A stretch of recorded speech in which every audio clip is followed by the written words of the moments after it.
আমরা সবসময় নারীর ক্ষমতায়ন নিয়ে একটা কথা বলি, কিন্তু সত্যিকারের অর্থে যদি প্রযুক্তি ক্ষেত্রে নারীদের অগ্রগতি না হয় সেক্ষেত্রে কিন্তু এই জায়গাটা পুরোপুরি থেমে যাবে। আর এক্ষেত্রে সবচাইতে গুরুত্বপূর্ণ বিষয়টা হচ্ছে আপনার স্কিল ডেভেলপমেন্ট কিংবা দক্ষতা উন্নয়নের জায়গাটা।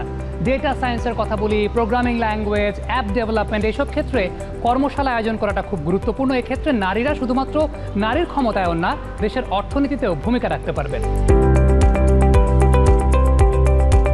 প্রকৌশল ক্ষেত্রে আপনার নারীদের জন্য কর্মসংস্থান অবশ্যই বাড়ানো উচিত। বর্তমানে আমরা যেটা জানি যে আমাদের কারিগরি শিক্ষা, যেখানে আমাদের নারীদের উপস্থিতি খুবই কম, ধরেন যে ডিপ্লোমা ইঞ্জিনিয়ার থেকে শুরু করে বিএসসি ইঞ্জিনিয়ারিং, আমাদের ইঞ্জিনিয়ার যেসব নারী তারা এখনও অনেক পিছিয়ে আছে।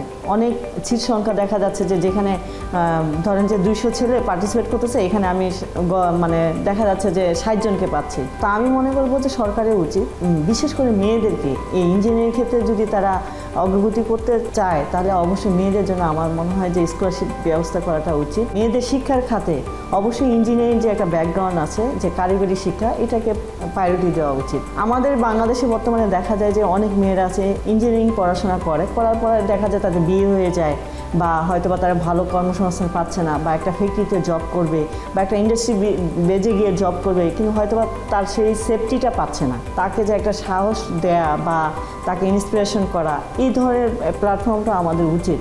এবং আমাদের উচিত যে বাংলাদেশে যেসব জায়গায় মনে করেন যারা পড়াশোনা করতেছে, বিভিন্ন জায়গায় ধরেন বিভিন্ন টেকনোলজি, প্রযুক্তি, বিভিন্ন কিছু করতেছে, এখানে যারা নারী ইঞ্জিনিয়ার আছে, বিশেষ করে যারা পড়াশোনা শেষ করছে বা পড়াশোনা করতেছে, এদেরকে আসলে আমাদের মোটিভেশন দেওয়া উচিত।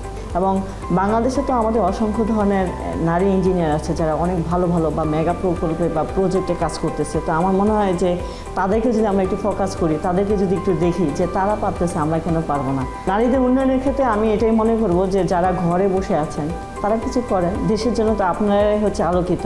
তা আমার মনে হয় যে প্রতিটা ক্ষেত্রে আমাদের নারীদেরকে সমানভাবে নিরাপত্তা দিয়ে তাদের বিচারিত করা উচিত তাদের কাজের জন্য, এবং তাদেরকে ওইভাবে মানে ওই একটা জব প্লেসের জায়গাটা অনেক উন্নত রাখা উচিত, যে হ্যাঁ ছেলে মেয়ে নারী সমানভাবে কাজ করবে। তা আমার মনে হয় যে যদি এটা করা হয়, বাংলাদেশে যে আমাদের ইঞ্জিনিয়ার প্রকৌশলী নারীরা আছে তারা অনেক ভালো কিছু করবে।